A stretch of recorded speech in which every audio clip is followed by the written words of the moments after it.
Bank Nifty previous session క్లోజ్కి దగ్గరగా open అవుతుంది, వేరేజ్ Nifty అయితే సిపిఆర్ దగ్గర ఓపెన్ అవుతుంది. ఈ zone important, central pivot level కొంచెం ఇంపార్టెంట్, ఎందుకంటే మార్కెట్ ఎప్పుడైతే డిసెండింగ్ సిపిఆర్ జరుగుతున్నాయో అలాంటప్పుడు సిపిఆర్ అనేది కొంచెం ఇంపార్టెంట్. లేదు ఒకవేళ బ్రేక్అవుట్ అయింది అనుకోండి, ఆ టైంలో నిఫ్టీ కూడా చూసుకోవాలి.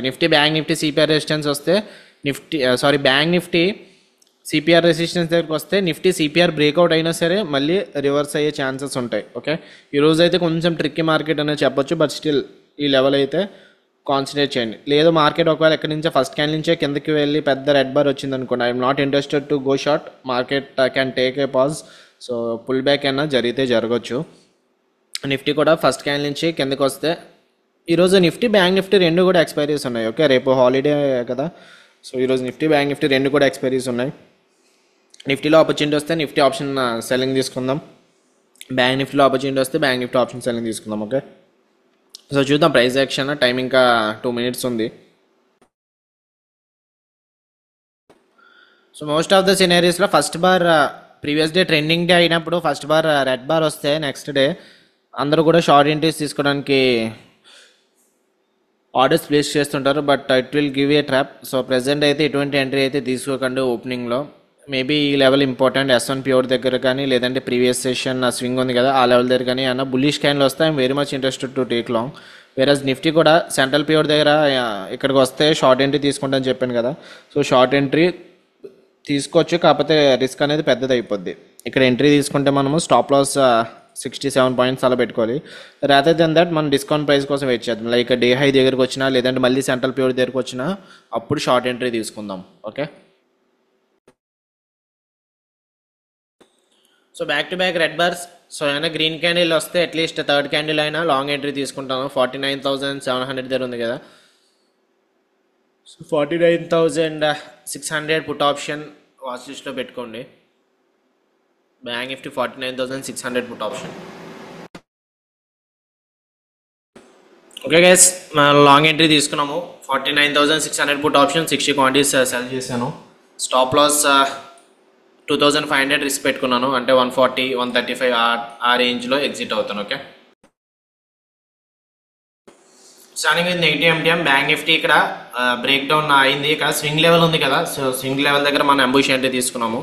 సో ఇది స్వింగ్ లెవెల్ బ్రేక్అవుట్ అయితే అప్పుడు మన స్టాప్ లాస్ ట్రిగ్గర్ అవ్వచ్చు, but still nothing to worry. ఇక్కడ S1 ప్యూర్ ఉంది కదా, సో మళ్ళీ ఇక్కడ ఏమైనా బుల్లిష్ క్యాండిల్ ఫామ్ అయితే మనం లాంగ్ ఎంట్రీ తీసుకుందాము. ప్రెసెంట్ అయితే ఈ స్వింగ్ లెవెల్ అనేది కొంచెం ప్రొటెక్ట్ చేస్తే ప్రొటెక్ట్ చేయొచ్చు. ఓకే, ఈ లెవెల్ చాలా ఇంపార్టెంట్ లెవెల్, చాలా in the sense not too much important, but still it is important. ఈ స్వింగ్ లెవెల్ కూడా ఇంపార్టెంటే. సో ఇక్కడ నుంచి మార్కెట్ బుల్లిష్ అయితే ఇంకా కొంచెం యాడ్ చేస్తాను పొజిషన్స్. ప్రెసెంట్ అయితే కాస్ట్ ట్రేడ్ అవుతుంది. సో చెప్పాను కదా చాలా ఇంపార్టెంట్ అని చెప్పి, ఆల్మోస్ట్ 1,000 రూపీస్ ప్రాఫిట్కి అయితే వచ్చింది. బ్యాంక్ నిఫ్టీ స్వింగ్ లెవెల్ ధరించే గ్రీన్ క్యాండిల్ ఫామ్ అవుతుంది. సో చూద్దాం ఇక్కడ నుంచి మార్కెట్ పైకి వెళ్తే ఇంపార్టెంట్. నిఫ్టీ కూడా డేలో దగ్గర సపోర్ట్ తీసుకుంటుంది, నిన్నటిలో దగ్గర, నాట్ ఈ రోజులో. సో చూద్దాం ఏమవుతుందో. స్టాప్ లాస్ అయితే నేను 2,500 రిస్క్ వచ్చేలా పెట్టుకున్నాను. Okay,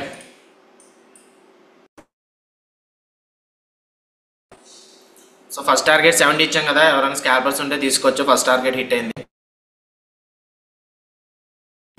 so next update 2,000 profit దాకా వచ్చింది, 60 లో అయితే వచ్చింది.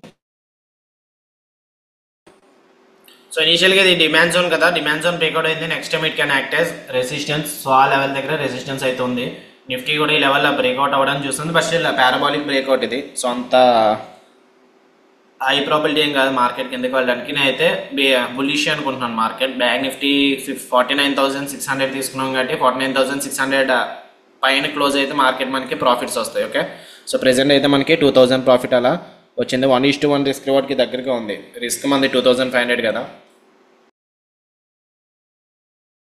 సో రిస్క్ 2,500 కదా, 1:1 రిస్క్ రివార్డ్ అయితే వచ్చింది మనకి. బట్ స్టిల్ మనం అయితే హోల్డ్ చేద్దాము. యాక్చువల్గా నేను ఇక్కడ యాడ్ చేద్దాం అనుకున్నాను, కాకపోతే క్యాండిల్ కొంచెం పెద్దగా ఉంది. ఇది బ్యాంక్ నిఫ్టీ ఈ క్యాండిల్ కొంచెం చిన్నదై ఉంటే యాడ్ చేద్దాను, కానీ ఇంత పెద్ద గ్రీన్ బార్ అయితే నేను ఎక్స్పెక్ట్ చేయలేదు. సో ఇక్కడ యాడ్ చేసినా సరే మళ్ళీ వేస్ట్, మనకి ట్రైలింగ్ స్టాప్ లాస్ ఫాస్ట్గా హిట్ అయిపోయి మళ్ళీ వెళ్తుంటుంది ఒక్కొక్కసారి. సో ఇంకా వదిలేస్తాను. ఇంకా 60 × 93 అంటే ఒక 5,400 ఎంత వస్తుంది. అందులోంచి ఇది హెడ్జింగ్ లెవెల్ 200 పోయినా 5,000 మినిమం 1:2 అయితే కంపల్సరీ వస్తుంది. సో 3,000 ప్రాఫిట్ అయితే వచ్చింది. 43 వరకు లో అయితే వచ్చింది. Okay,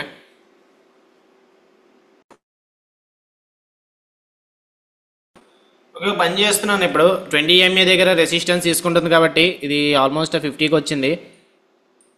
so stop loss update చేసుకుంటున్నాను. స్టాప్ లాస్ 90 కానీ 95 దగ్గర కానీ తీసుకుంటాను. ట్రైలింగ్ స్టాప్ లాస్ అప్డేట్ చేస్తున్నాను. ఆల్రెడీ మనకి 3000 ప్రాఫిట్ కూడా వచ్చింది. సో ఇక మార్కెట్ కూడా డౌన్ ట్రెండ్ ఉంది కాబట్టి మనం కౌంటర్ ట్రేడ్ తీసుకున్నాం. అందుకే మనం ట్రైలింగ్ స్టాప్ లాస్ అనేవి అప్డేట్ చేస్తున్నాం. చూద్దాం ఏమవుతుందో. ట్రైలింగ్ స్టాప్ లాస్ ఇట్ అయితే క్లోజ్ చేద్దాము. 2700 లెట్ ఇట్ మూవ్. 2800 ఇది 3500కి వస్తే ఇంకా హై ప్రాబిలిటీ అనమాట. ఓకే 3500 అలా క్రాస్ అయితే ఓకే 3000 అయితే క్రాస్ అయింది ఈ లెవెల్. అండ్ డెప్త్ చూసుకుంటే మనకి లో 38.20 వరకు వెళ్ళింది. 38 వరకు వెళ్ళింది కదా. సో 30కి వస్తే అప్పుడు కొంచెం హై ప్రాబిలిటీ.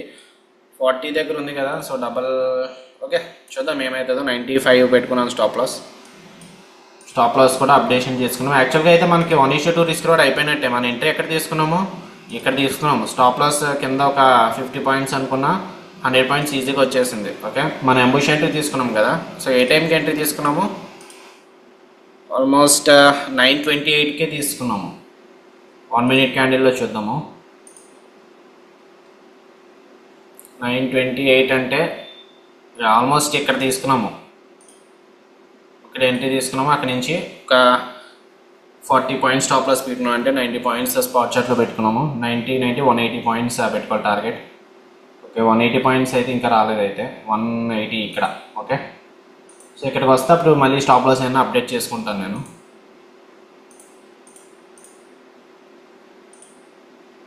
లేదు మార్కెట్ ఇక్కడ నుంచి రివర్స్ అయినా సరే మనకి ఇప్పుడు ప్రాఫిట్ రాదు, లాస్ రాదు, అంతే. వచ్చిన ప్రాఫిట్ వైపౌట్ అవుద్ది అంతే. సో ప్రాబ్లం అయితే ఏం లేదు. ఈ ట్రేడ్ అయితే రిస్క్ ఫ్రీ మనము. అండ్ ఆఫ్టర్ దిస్ అయితే నేను ఇంకా డేని క్లోజ్ చేస్తాను. ఇంకేమీ ట్రేడ్స్ అయితే తీసుకోను. అయితే ఇది 5000 ప్రాఫిట్ రావాలి, లేదంటే కాస్ట్ బ్రేక్ ఈవెన్లో అయిపోవాలి. బ్యాంక్ నిఫ్టీ అయితే ఈ లెవెల్ బ్రేక్అవుట్ అవుతుంది. ఈ లెవెల్ దగ్గరికి వచ్చిన తర్వాత స్టాప్ లాస్ అప్డేట్ చేసుకుంటాను నేను. అంటే 2500 వచ్చేలా పెట్టుకోవడమో, లేదంటే 3000 వచ్చేలా పెట్టుకోవడమో చూస్తాను. 4000 ప్రాఫిట్ 947. సో ఒక్కొక్కసారి మనకి ప్రాఫిట్స్ తీసుకోవడమే బెస్ట్. ఎందుకంటే ఆప్షన్ సెల్లింగ్లో టైం ఎంత అయింది, 9:47. మహా అయితే ఒక హాఫ్ అన్ అవర్ అయిందిలో ఉంది. మనం ట్రేడ్ తీసుకొని ఒక 10 మినిట్స్ అయింది. సో 1000 రూపీస్ కోసం మిగిలిన టైం అంతా వెయిట్ చేస్తే మార్కెట్ జిగ్జాగ్గా కూడా ఉండొచ్చు. నేను ఏం చేస్తానంటే సిపిఆర్ దగ్గరికి వస్తే మార్కెట్ క్లోజ్ చేస్తాను. ఆల్మోస్ట్ ఇప్పుడు 3800 అలా ప్రాఫిట్ వస్తుంది కదా. సో సిపిఆర్ దగ్గరికి వస్తే క్లోజ్ చేస్తాను, లేదంటే 20 దగ్గరికి వచ్చినప్పుడు క్లోజ్ చేస్తాను. చూస్తాను ప్రైస్ యాక్షన్ దాన్ని బట్టి, ఇక్కడ ప్రైస్ యాక్షన్ బట్టి చూస్తాను. నిఫ్టీ కూడా ఇప్పుడు సిపిఆర్ దగ్గర ఉంది. నిఫ్టీ డే హై దగ్గరికి వస్తే మళ్ళీ అక్కడి నుంచి రివర్స్ రావచ్చు. ఇందాక అనుకున్నాం కదా మనం డిస్కౌంట్ ప్రైస్ వస్తే మనం ఇక్కడ షార్ట్ ఎంట్రీ తీసుకుందని చెప్పి. సో 1:2 అయితే టచ్ అయిపోయింది ఇప్పుడు. సో మీరు కావాలనుకుంటే ఎగ్జిట్ అయిపోవచ్చు, లేదు హోల్డ్ చేస్తానంటే హోల్డ్ చేసుకోండి. ఓకే నేనైతే ఇది చూస్తున్నాను. మ్యాక్సిమం 4000 ప్రాఫిట్, లేదంటే 4500 వచ్చినప్పుడు క్లోజ్ చేయడమో, లేదంటే 20కి వస్తే చూస్తాను ప్రైస్ యాక్షన్. ఇక్కడ ప్రెసెంట్ ఓన్లీ భయం ఏంటంటే నిఫ్టీ సిపిఆర్ దగ్గర అండ్ డే హై దగ్గరికి వెళ్తుంది అంతే. సో పని చేస్తాను. ట్రైలింగ్ స్టాప్ లాస్ అప్డేట్ చేసుకున్నాను. 48 పెట్టుకున్నాను స్టాప్ లాస్. సో 48 హిట్ అయితే, అంటే 50 హిట్ అయితే ఎగ్జిట్ అయిపోతాను. అంటే 2500 ప్రాఫిట్ వస్తుంది. ఈ 1500 అయిపోతుంది. లేదంటే చూస్తాను ప్రైస్ యాక్షన్. ఇక్కడ డే హై దగ్గరికి వెళ్ళినా, లేదంటే నిఫ్టీ డే హై రీచ్ అయినా ఇమీడియట్గా స్క్వేర్ ఆఫ్ చేయడానికి ట్రై చేస్తాను. ఎందుకంటే డే హై బ్రేక్అవుట్ అయినా మార్కెట్ మహా అయితే సిపిఆర్ దగ్గర నుంచి మళ్ళీ రివర్సల్ అవ్వచ్చు. అవుతుందని ఏం కాదు. మార్కెట్లో ఏది కూడా 100% లేదబ్బా. సో అయితే అవ్వచ్చు, లేదంటే లేదు. సో ఏమో ఒక్కొక్కసారి ట్రెండింగ్ డే కూడా అయిపోవచ్చు. ఈ డే హై బ్రేక్అవుట్ చేసుకొని మార్కెట్ పైకి కూడా వెళ్ళిపోవచ్చు. అది న్యూస్ బట్టి ఉంటుంది. బట్ మన అకార్డింగ్ టు మన ప్యాటర్న్స్ అండ్ స్ట్రాటజీస్ ప్రకారం అయితే చూద్దాం. ప్రెసెంట్ అయితే స్టాప్ లాస్ అప్డేట్ చేసుకున్నాను నేను. 2500తో క్లోజ్ చేద్దామని. ఎందుకంటే ఆల్రెడీ స్పాట్ చార్ట్లో 1:2 అయితే అయిపోయింది. సో అందుకు ఎగ్జిట్ అవుతున్నాను. 2500 లేదంటే 2600 వస్తుంది అనుకుంటా. 60 క్వాంటిటీస్ కాబట్టి ఇంకొక 20 వేసుకున్నా 1200 పోద్ది. 2400 కానీ 2500 కానీ వస్తుంది. నిఫ్టీ కూడా ఎగ్జాక్ట్గా సిపిఆర్ దగ్గర నుంచే రివర్స్ అవుతుంది. చూసారా ఆల్మోస్ట్ ఈ లెవెల్ కొంచెం ఇంపార్టెంట్. అక్కడ నుంచి రెడ్ బార్ ఫామ్ అవుతుంది. అందుకు బ్యాంక్ నిఫ్టీ కూడా ఇనీషియల్గా ఇది సపోర్ట్ కింద మార్క్ చేసుకున్నాం. వన్స్ ఇప్పుడు ఏదైతే సపోర్ట్ బ్రేక్అవుట్ అయిందో next time it will be the resistance. So resistance దగ్గర ఉందని కూడా చెప్పుకోవచ్చు మనం. ఓకే ఇంకొక 10 పాయింట్స్ ఉన్నాయి. 45 కానీ 48 కానీ వస్తే క్లోజ్ చేస్తాను. సో కౌంటర్ ట్రేడ్ తీసుకున్నాం కదా, దానికోసం కొంచెం మనం జాగ్రత్తగా ఉంటున్నాం అంతే. లేదు మార్కెట్ మనం సిపిఆర్ దగ్గర అయినా రెడ్ క్యాండిల్ ఫామ్ అయినప్పుడు తీసుకున్నా, లేదంటే ఫస్ట్ మనం అనుకున్నట్టు ఇక్కడ సిపిఆర్ దగ్గర అయినా సెంట్రల్ పివట్ దగ్గర అయినా రెడ్ బార్ దగ్గర తీసుకున్నా, ట్రెండ్ అనేది ఎలా ఉంది, బేరిష్గా ఉంది కాబట్టి దాన్ని మనం హోల్డ్ చేసుకోవచ్చు 0 వరకు. సో ఇది మనం కౌంటర్ ట్రేడ్ తీసుకున్నాం, మార్కెట్ వెళ్తున్న దానికి ఆపోజిట్గా ట్రేడ్ తీసుకున్నాం. అలాంటప్పుడు మనం అయితే కొంచెం సేఫ్గా అయితే ఉండాలి. సో ఇక్కడ నుంచి రెడ్ బార్ అయితే ఫామ్ అవుతుంది. సో డే హై దగ్గర నుంచి ఫామ్ అవుతుంది రివర్సల్ అనుకున్నాను, కాకపోతే మనం 1:2 టార్గెట్ దగ్గర నుంచి రివర్సల్ ఫామ్ అవుతుంది. సో ఎగ్జిట్ అయిపోతాను నేను. 45 వస్తే క్లోజ్ చేస్తాను. ఓకే, క్లోజ్ అయిపోయింది. ఇది కూడా 105 క్వాంటిటీస్ తీసుకున్నాను కదా, ఇది కూడా క్లోజ్ చేస్తున్నాను. Okay, so profit of the days 2668. So ఎవరైనా హోల్డ్ చేసుకుంటాను పర్వాలేదు, నాకు వెళ్తుందని నమ్మకం ఉంది అని చెప్పి మీరు అనుకుంటే అప్పుడు స్టాప్ లాస్ కాస్ట్ పెట్టుకొని హోల్డ్ చేసుకుంటాను. లైక్ 100 అలా పెట్టుకొని హోల్డ్ చేసుకోండి. లేదు నేను మెయిన్ స్టాప్ లాస్ కోసం వెయిట్ చేస్తాను, 140 కోసం వెయిట్ చేస్తానంటే అది ఇంకా మీ ఇష్టం. ఓకే, ఎందుకంటే ఇక్కడ నుంచి 100 పాయింట్స్ మూవ్ అవడం కష్టం అని చెప్పి చాలామంది అనుకుంటారు కదా. సో 0కు వెళ్ళొచ్చు ఇది. ఓకే, సో బ్యాంక్ నిఫ్టీ అయితే ఆల్మోస్ట్ 1:2 స్పాట్ చార్ట్ హిట్ అయిపోయిన తర్వాత ఎగ్జిట్ అయ్యాము. సో ఆల్మోస్ట్ 4000 వరకు కూడా వెళ్ళింది ప్రాఫిట్లోంచి 1500 ట్రైలింగ్ పెట్టుకున్నాం, ట్రైలింగ్ షాప్లో హిట్ అయింది. ఓకే, సో ఈరోజు ఇంకా క్లోజ్ చేద్దాం, ఎందుకంటే మళ్ళీ నెక్స్ట్ ట్రేడ్ తీసుకున్నా, నెక్స్ట్ ట్రేడ్ ఒకవేళ ఫెయిల్ అయితే వచ్చిన ప్రాఫిట్ 2500 పోతుంది. అఫ్కోర్స్ ప్రాఫిట్ కోసం భయపడకూడదు, బట్ స్టిల్ అంటే మనం ఏదైతే అనాలిసిస్ తీసుకున్నామో దానికి ఆపోజిట్గా వెళ్తున్నట్టు ఉంటుంది కదా. సో ఇంకా నెక్స్ట్ ట్రేడ్ అయితే ఏం తీసుకోవట్లేదు, సెషన్ అయితే క్లోజ్ చేస్తాను. And back to back 3 days కూడా గ్రీన్లోనే ఉన్నాం ఈ వీక్. అండ్ రేపు హాలిడే, ఇండిపెండెన్స్ డే కదా, సో రేపు హాలిడే కాబట్టి రేపు అయితే ట్రేడింగ్ ఉండదు. సో మ్యాక్సిమం ఫ్రైడే చూద్దాము. ఫ్రైడే కూడా ఒక ట్రేడే రిస్క్ చేద్దాం, అంటే ఈరోజు వచ్చిన ప్రాఫిట్ ఫ్రైడే పోయేలాగా.